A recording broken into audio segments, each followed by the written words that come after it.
Yo Resonators, let's talk about the Tower of Adversity. Unfortunately, most of the time you will either see someone clearing it with a heavy investment team or just dungeon. That scary little demonic girl can solo the tower like it's nothing to this day, which might leave you pretty confused in how people can do that and pull that crazy tower clears with a 4-star character. But trust me, it's not a skill issue, it's more of a fundamental knowledge on how to do it. So if you are new to the game or just having hard time clearing the tower efficiently, you came to the right place, or the right video in this case. My name is Helios, and today I will guide you through adversity and make your tower experience way easier. So join me and let's weather some waves.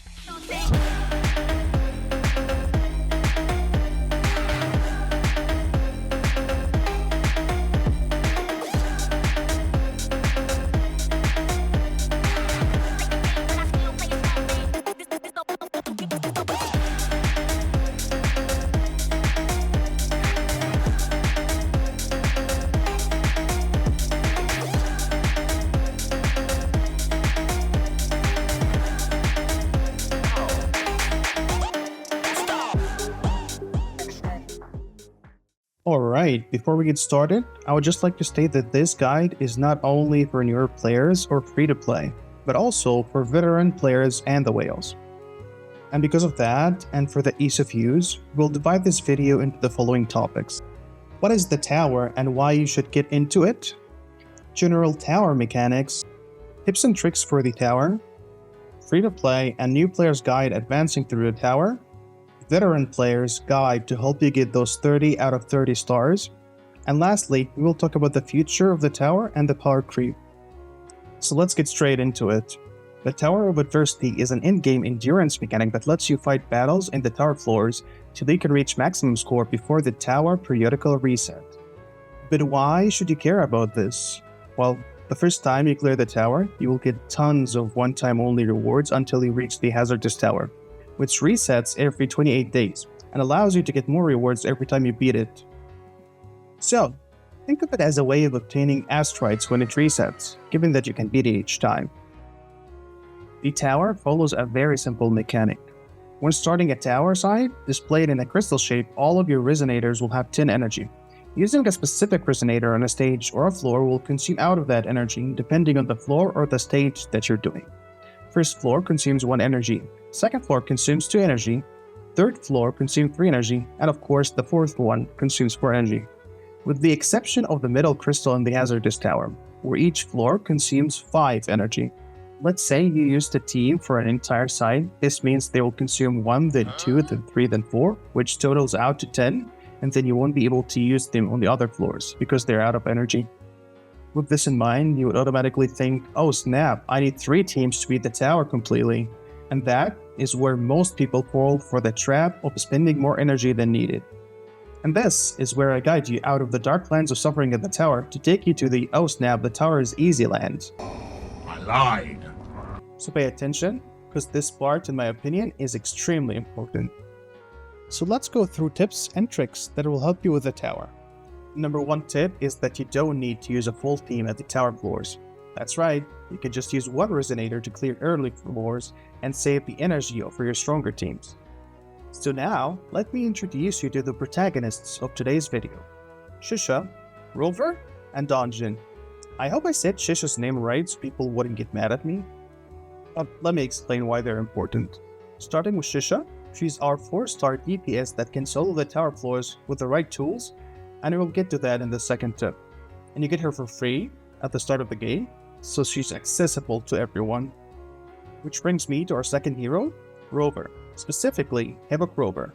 The game gives you an extremely strong resonator with all of his wave bands, and even in a specific case, you get a signature weapon. How cool is that?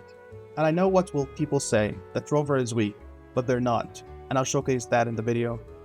Lastly, we have Donjin. Jesus Christ. I'm using her as an example, but because she's a little harder to access, I won't get into details about her. But know this, to this day, people solo all floors with her. But this isn't a dungeon guide, so let's move on.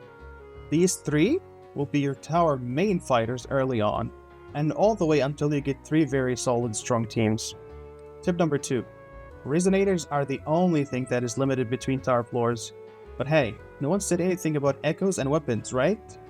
Yeah, you can move your weapons and your echoes between characters. For example, let's say you're clearing a tower side with Havoc Rover and the other one with Dungeon. You can simply use the Havoc echoes and your strongest sword on one of them. Finish one side and then move all of the echoes and weapon to the other. The new echo preset system. Hey, wait, it's not new. I'm just late on making this video. Oh, anyway, it is what makes this way easy. Like for example, you can just make a Havoc DPS set and use it in both Dungeon and Havoc Rover. Same goes for weapon, which is really convenient since most people don't care about signature weapons. You can use the standard 5-star weapons between your characters. And hey, don't lie, and don't say that you don't have one. The game gives you one for free at level 50. Moving on to tip number 3. Food buffs and meals do not work in the tower, so don't even bother. Instead, each floor has a special buff or a debuff on its own. And for the people who think that this is not important, you need a bonk to the head. Debuffs usually contain a specific element buff, and the debuffs usually contain an element resistance. So make sure to keep an eye out on each floor to see how you can make the most out of it. And hey, who knows? One day when you have teams for all elements, you'll be able to play the best team for each floor. Now these buffs aren't permanent, and they change with every tower rotation, alongside with the enemies that you're facing, so keep an eye out for each rotation. Now before going any further, if you like the video so far, consider leaving a like, and if you'd like to see more guides on Wuthering Waves and other games, hit that subscription button. Likes really help a lot with the algorithm, and each like and sub are really appreciated. So, thank you in advance. Also, tell me in the comments section what would you like to see in the future. Well, let's get back into the video. I hate to say this, but here and now is where beginner players and advanced one parts ways, as now I'll delve into how you can clear the early level of towers as an early player. If you already have that done, please use the timestamp to advance the advanced guide. A friendly advice: if you just got into the game and you're on your first few hours, which means you have no access to echoes, characters, and no weapons, I highly suggest you progress a bit into the story till you have access to Havoc Rover and some of his wave bands, and maybe the level 50 weapon box. First things first, in the early stages, I will use Dungeon because my Dungeon is very low level and her skills are not leveled up at all, but I'll also use Shisha since she is the earliest character that you have access to. Now I need to make myself clear before you all started attacking me in the comments. My Shisha is level 80 with some of her skills leveled up. Now I'm aware that most new players don't want to invest in Shisha like I did, and they would rather invest in a 5-star unit. Hey, I promise that even with a bad Shisha or Havoc Rover, you can pull this out. Which is also why I considered using Dungeon? Question mark, question mark. Now, I'm by no means an expert in rotations. I actually go Unga Bunga. But let me walk you through what I do with Shisha. Every time you start a floor, all of your characters will have the Resonance Liberation ready. So pop it in and use it, and then use your E to consume your Forte, and then use whatever echo you have on her, and then swap between your basics and your Forte till you have your Resonance Liberation ready. And once more, rinse and repeat. If you have problems dodging and evading, I highly suggest you bring up Hyja, which is also another unit you get access to early, but that won't be necessary. I also have said her name right. Now finishing the stable zone should be easy, but now it's time to move on. But the experiment zone is where things start getting hectic, and now it's time to use 2 different characters on each side. So Shisha on one side and Havoc Rover in the other, or just Dungeon and Havoc Rover on each side. Also keep in mind that the experiment zone resident tower side area effects, aka buffs, are all about outro and intro and concerto, so it would be wise to take a character that you can switch into and out of if you want a smoother clear, but that is not necessary. While the echo and tower side buffs are echo skill damage, so using an echo that deals decent damage is favored here, but again, that's not necessary.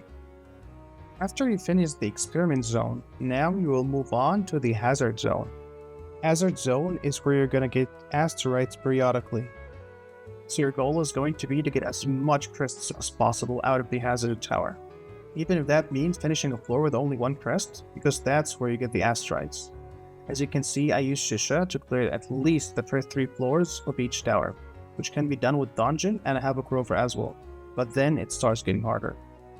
Last floors of Echoing and Resonant towers, as well as Hazard Tower, are really hard to beat unless you have an extremely invested into units or a cracked out dungeon. So don't feel bad if you only get one crest at any of these floors. It was meant to be that hard for new players. I'll play backs of clears later in the video in case you're wondering how to clear each of the stages. Now let's move to the advanced guide to clear the tower with ease by making use of everything that you've learned so far. Sadly, there's no easy way to say this, but completely beating the tower and getting 30 out of 30 crests means that you need at least 2 good teams with a decent amount of investment into, or a heavily geared dungeon. Sadly, I do not have a cracked out dungeon, so I cannot really showcase her, but if you're interested, there's tons of players out there who use her to destroy the tower. Go check them out.